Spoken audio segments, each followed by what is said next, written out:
Howdy, strangers. I hope everybody's doing well in these trying times. And let's just start. Yeah, okay. Oh, that was just for the thumbnail. Yeah. Ah, I cannot be restrained. I cannot be restrained. Ugh. All right. So we doing big old video and then something else. Right now, that something else is a vlog. And given the current situation, I don't know if there's anything else to vlog about. I don't really know much about y'all, about the people watching this channel. I don't know how much you know about me. I don't know how much you care about me. I don't know how invested you are. But there's, maybe somebody out there, and I figured I would talk about what's going on with me and this gosh darn plague we going through, the coronavirus. COVID-19, SARS, COVID-19, SARS-2, whatever the heckin' frig. It would be weird if I didn't address it. I wish I had made this last week or the week before that, but I was still working on the previous video, which took way too long to get out because I'm very bad at this. Hopefully, getting better. Let's start. Let me dox myself. So I live in Augusta, Georgia, which is the second largest city in the state of Georgia, which is a state in the southeast of the United States. If somehow any international people ended up watching this. Don't know how you got here, but glad to have you. The city of Augusta is the medical capital of the state and the medical capital of several states around there. We have some of the largest and most advanced hospitals in the country. We're an international nursing training home. These are all things you know if you grew up in Augusta and your mom runs the most prestigious oncology pharmacy in the state. So, it's just things you absorb. I plan these out. I mock up like a list of things to talk about. And y'all know that I don't make money off of this YouTube channel. I'm not come back to that later, but so I work for a living. Man's got to eat, and I work in a business that has been declared essential to the public health. Now, Augusta, I'm really hoping those hospitals will spare us. I'm not really in any illusions about what's going to happen. It's going to get pretty nasty. We had our first death about 3 days ago, and that's going to start climbing. Right now, so Augusta proper, the CSRA, the Central Savannah River area, the Savannah River is the river that separates Georgia from South Carolina, and Richmond County, which is the county that Augusta proper is in, just upriver from that is Columbia County, where I am. And Columbia County, despite having probably similar numbers of outbreaks, has taken far different and less stringent measures of restraining people, which is worrying. But anyway, I work in Richmond County, and so I still have a job, in case anybody's wondering, and I'm still working. I'm actually working more hours now because some of my coworkers are out having to self-quarantine. In fact, I will be working 1 to 10 on Wednesday because of this, and that's going to be fun.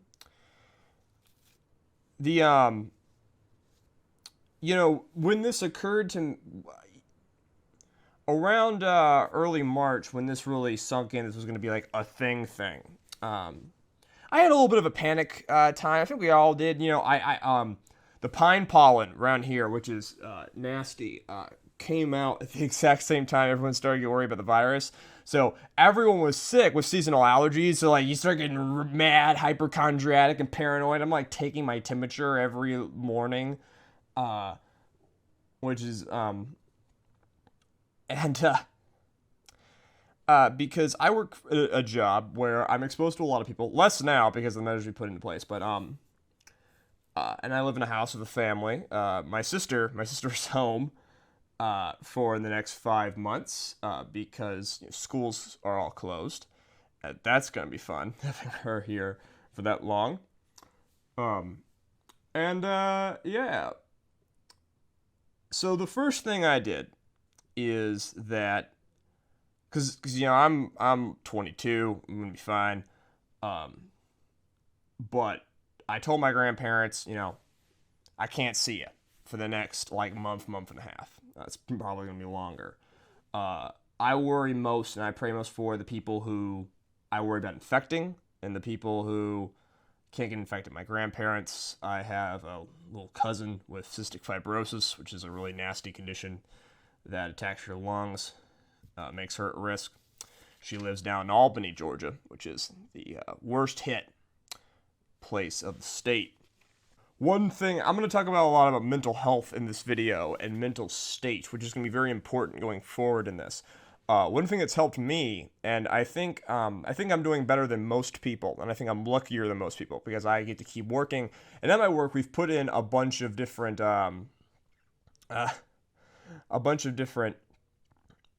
procedures to deal with the virus. People don't stay in the building. People stay in their cars most of the time. So loitering in the building. We took out all the chairs and all of the resting surfaces and like just pushed them to the far side of the building. That was really weird, but fun. I got to play Tetris. We are constantly disinfecting, bleaching everything. I go home from work and my hands reek of bleach and I hate it. It's awful.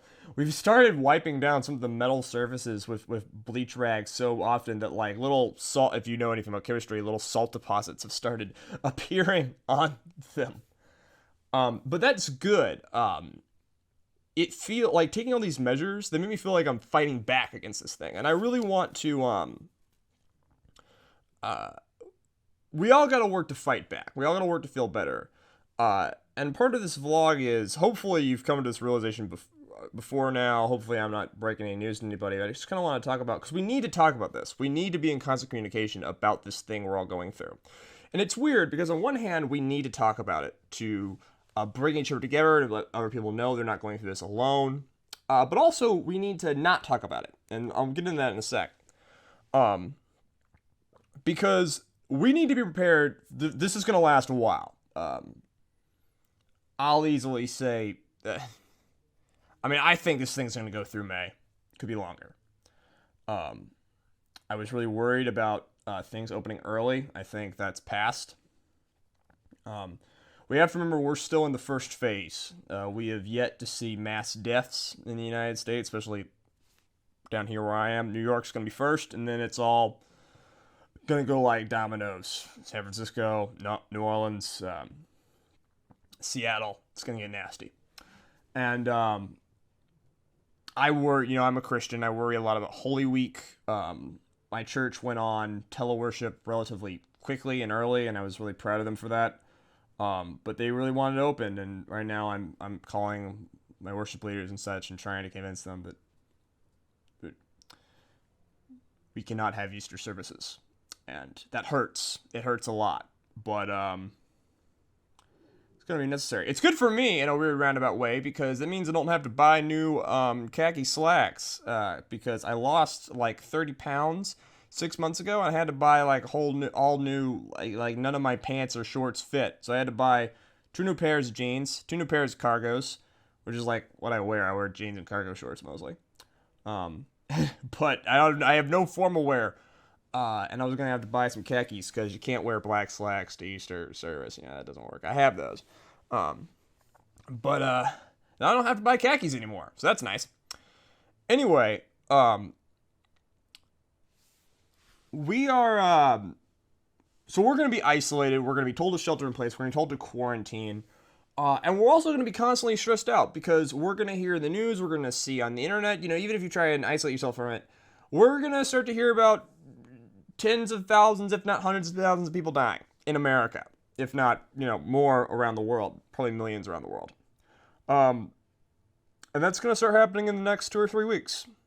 It's going to be grim. It's going to be depressing. Not only are people going to be stuck inside, they're going to be cut off from other people socially, but you're going to start hearing about death. I worry a lot about relationship abuse. I worry a lot about this, and things like this. The suicide rate always goes through the roof. And I want to talk about, how we as people on the internet need to address this. And, so because there's a common thing on the internet, people like to joke. I know a lot of people who I talk to on Discord. They talk about how, well, my life hasn't changed at all. I was an internet DJ, didn't have a job, just memed all day, and that's what I was doing then, that's what I'm doing now. And I'm like, power to you, bro. But a few things. So this is probably none of y'all need to hear this, but I'm just gonna. Okay. Firstly, make sure you go outside. Like if you can, like at some point, you can go outside. Just stay away from other people. I run. I started running again. I ran for the first time this year. I ran yesterday, which is why today I woke up and my hips and knees and just whole body is destroyed, which is great. I actually kind of love that. So you need some fresh air. You need some nature time, at least like 20 minutes a day. If you are trapped, if you are in a building and you can't leave it for anything but groceries, and you're a guy with a depressive personality or a gal with a depressive personality, exercise can be really important. If you don't have weights to lift, which everyone should lift weights. If you're not lifting weights, you should do it. Push-ups, sit-ups. I know it sounds stupid. Put the fan on and start just doing jumping jacks and cardio. Your brain releases dopamine when you do that. And if you're not doing that, you're just leaving dopamine on the floor. And I think we're all going to get pretty sad. We're all going to get pretty cooped up. We're all going to get pretty nutty in the next following months. And you need to do that so you don't start bumming out. Don't get more than 8-9 hours sleep at night. Get out of bed, do things, brush your teeth, take a shower. Act like, retain normalcy and routine. What's gonna happen to a lot of people is we're gonna feel like we're losing control because this is a thing that has, we couldn't stop this virus from coming and attacking us. So, we feel helpless, and that lack of control tends to screw with the brains of human beings. So you need to reestablish control in your life, and that means waking up and you're going to sleep at regular times. It means taking care of yourself, hygiene, means exercise. But there's something that can be way, way, way better, and that is social contact. You need to talk to somebody, hear their voice at least once a day. This might sound like a psychopath thing to do. Schedule when you're talking to people. I'm recording this on Tuesday. I'm going to talk to my friend Jay at 10 o'clock tonight. Probably going to talk for 2 or 3 hours on Discord. Get in the voice chat, call your relatives, your grandparents, your aunts and uncles. Make sure they're all well informed. I'll talk about that in a second. Get in touch with all your friends. Make sure they're doing okay. Not just so you don't worry about them, but just so you talk to them. This whole social distancing thing is kind of a bad meme, right? Because we're physically distancing, but we should socially be together. Remember, suicide rates and despair and addiction, they're all going to go up because people are isolated. Human brains in a vacuum, most of them, not all, but most of them, especially mine, tend to break. We tend to fall apart. They tend to not function well. And also prayer, surrendering. Sometimes if you want to talk and you ain't got nobody to talk to and you're just anxious, talk to God about it. Just start talking. You don't need to begin with any oh Jesus, I'm just going to. No, just start talking. It's fine. It's gonna make you feel really better. Even if you don't believe about some crazy weird guy in the sky like nutties like me do. So now I want to talk about the internet proper, because this is, I'm going to keep making content. I don't plan to stop. In fact, I should want to get a lot faster, a lot better, but the next video is going to be a bit shorter. Which I don't think necessarily is a bad thing. I think the last video was a bit long. The next video is going to be shorter. I'm really, really proud of it. I think it is a much tighter script than the other two big analysis videos that I've made so far this year. It will also be on Magic the Gathering, which I know everyone is going to complain about, but it will be the last one, I assure. And the next one will be on a very, very different subject. The next video, hopefully it'll be ready by the end of April. Probably won't be ready till May. It's going to be a much bigger one, much longer one, and I'm going to go hard. It's going to be an escalation. It's a video I've wanted to make for literally 3 years. If you comb through my YouTube channel, which I never recommend anyone watching anything I made in my first year on here, because a lot of those videos have been unlisted because of some things that some of y'all watching might know. In case you're wondering, it's not interesting, it's not dramatic. But it's really just pathetic. And sad. I'm not a cool guy. So yeah, if you do comb through some of my earlier videos, you might there's a hint there, because I have been wanting to make this video for a very, very, very long time, like November of 2017. It was a long time ago. I'm very old. Alright, so, but we need to keep making content. I'm going to keep making content. And because, like, we need to watch content right now, okay? I just, like everyone and their mothers watched the Tiger King documentary, because, like, my mother did. Because, it's something that launched right now. It's really interesting. I'm rewatching Ozark right now. That show is great. Probably not the best thing to watch in this scenario, considering the show is so stressful, but I love it. I love the filmmaking, and I love the character writing. Also probably watching a bunch of moe-ass anime going forward. Might start second season of K-On!, might rewatch Dragon Maid, who knows. But we all need to consume content. We all need to make content. So this is part where I'm charging you. I'm calling on the shit posters, the meme lords, okay? People, not me. I'm not skilled enough to do that. We need to flood the internet with positive white-pilled, no black-pilled memes, okay? We need to make people laugh. I think a lot. My Twitter's not always great, but I think a lot about how to make people on my Twitter laugh. I try and post funny stuff. Sometimes get kind of raw.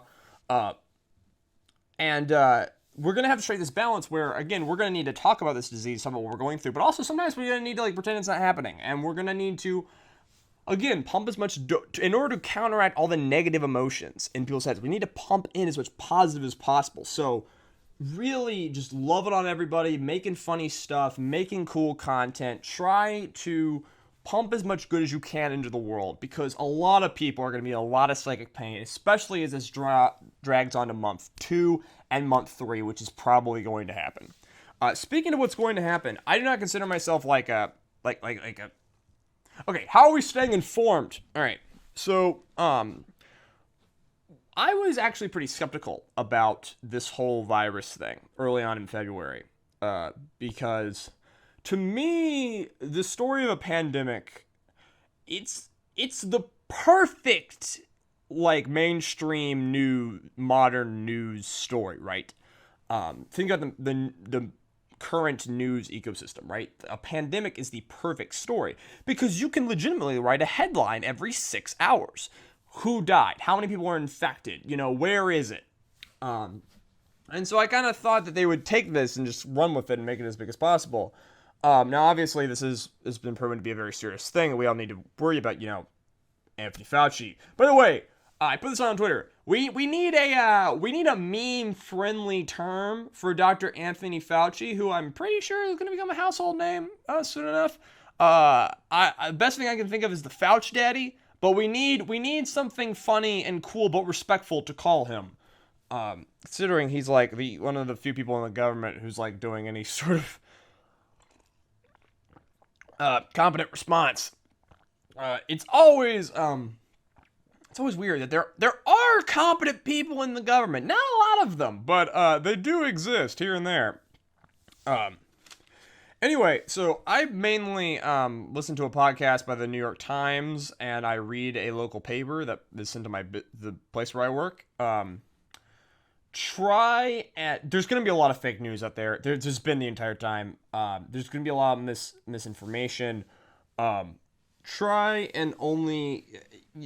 All right, what I will say is, my recommendation, because news will stress you out, especially if you watch something like, God forbid you watch like Fox News, but even if you watch something like MSNBC, it's going to be really stressful programming, and it's kind of the problem with cable news. Like, even when it's good and well-intentioned, which it often isn't, they're trying to stress you out so you stay on and don't change the channel, as opposed to read news, the news you have to read in like a newspaper or a website, where you have more control and agency over what you consume than they do.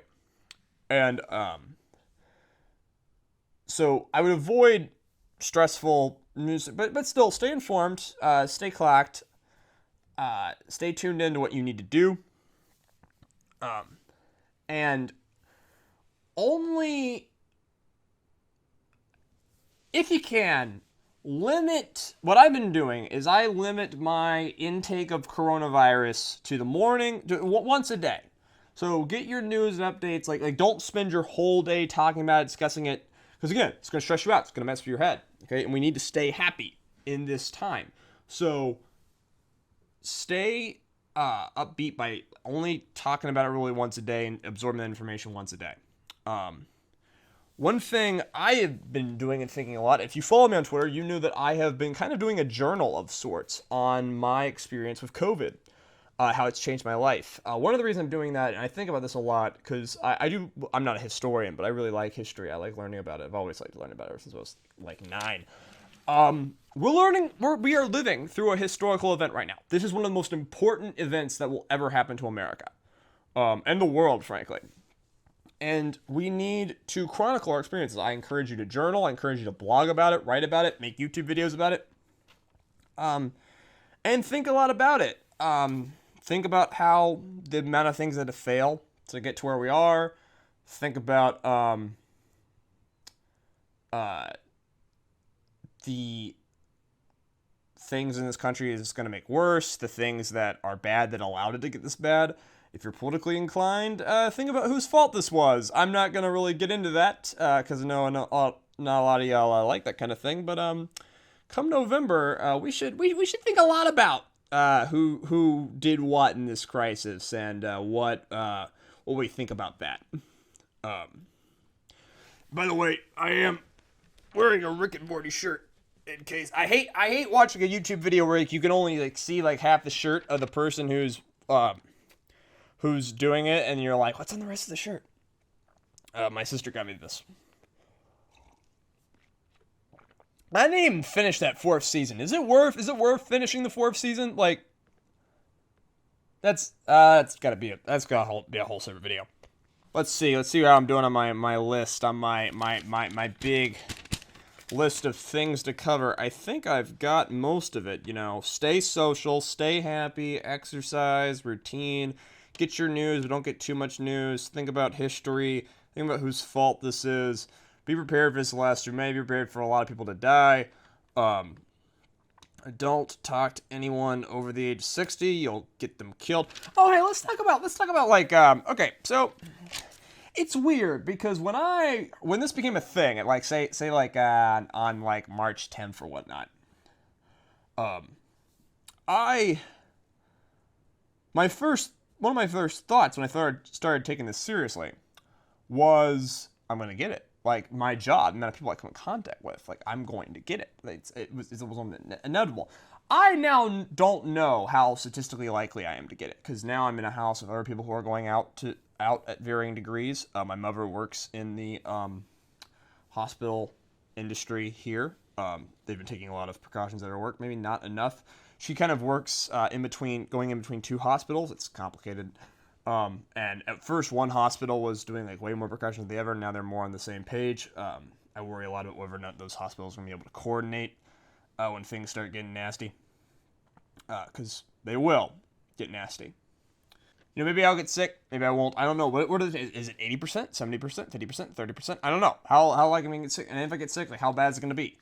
You know, I think, I think, we've kind of been oscillating through it first. We were all like, oh, young people, it's nothing. You probably won't even know you have it. And then, we're still learning about this. We're like, okay, well, mild symptoms can include everything up to pneumonia not requiring hospitalization, right? Which, that's pretty serious disease. That's the sickest I've ever been is just stomach virus, food poisoning, and just being out for a day and a half vomiting, which sucks. But fun fact, I don't lucid dream. I have only been able to lucid dream after a night spent after, like, I have to vomit like 6 times in one night before I reach like the state of tortured brain required to lucid dream. All right, so yeah, but I'm gonna be fine. I stay healthy. This thing takes me down. Well, means I was a little bitch anyway. The last thing I want to talk about, this is something that's kind of from my world. So, you physically cannot give me money for this content, partially because I don't think this content's worth paying for that I make on the channel. I don't have a Patreon. I don't have, like, a donate thing, whatever. I don't run ads because I can't run ads. This channel's not good enough. But one thing I hear and people I talk to, you may not know, is because of the recession that's hitting and is going to hit, and it's already hit, online ad revenue is down by like 70%. Companies are just paying less for their ads, which is weird. Cause, like, so for instance, Twitter has like far more engagement right now than it's ever had because everyone's inside, but it's making less money because each individual ad is worth less, essentially.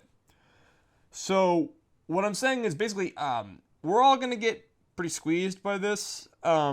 I think I'm gonna be better off than most because, again, my job. Listen, I don't have a shit job, but it doesn't pay a lot. But I think I'll be fine. I'm not like a restaurant employee. It's gonna be hard. Anyway. My point is, if any creators that you care about, you might, and if you can, obviously, only if you can, throw them that sub on Twitch, maybe support them on Patreon, because pretty much everyone who makes money on the internet, from journalists to Twitch streamers to YouTubers, the important people, they're gonna be hurting in probably over the next year, if not next 2 years. Because internet revenue is just going to go in the toilet. So keep that in mind. Put your money in the things that you want to see more of. Use the power of it's just like voting. Vote for what you want the world to be like, or what you don't, or against what you don't want the world to be like. And, put your money in what you want there to be more of, what you want to flourish in this world. That's where you spend your time and resources. Anyway, just some thoughts on COVID. Again, follow me on Twitter where I post once a day. Not every day, because it's not always something to talk about. But I actually try and think a lot psychologically, historically, like, about what's happening, what's going on in our world. I find it really interesting. And I've been trying to cover everything from the political to the personal aspects of this virus, what's going on. I love hearing other people's stories. If you want to tell me in the comments, roughly where you are and how this virus is affecting you and what you feel, how you're feeling about it. Even type out just like long freaking paragraphs. Like, if you need to vent anything, just listen, man. Nobody goes on this channel. Nobody reads this comment sections. Just I read it. So just throw me anything you want to throw me. Spill your guts. This is video. I made the last vlog like 53 minutes long. I'm not gonna make this one this long. So yeah, new videos are gonna keep coming as fast as I can make them, which is not that fast because I'm weak. I'm gonna get less weak. Everybody, you're gonna be great. You're gonna be fine. We're gonna survive this together. pump as much joy into the world as possible, because we're all going to need it right now. Anyway, know that I think you're doing pretty good, and I think you're going to make it. Y'all be good.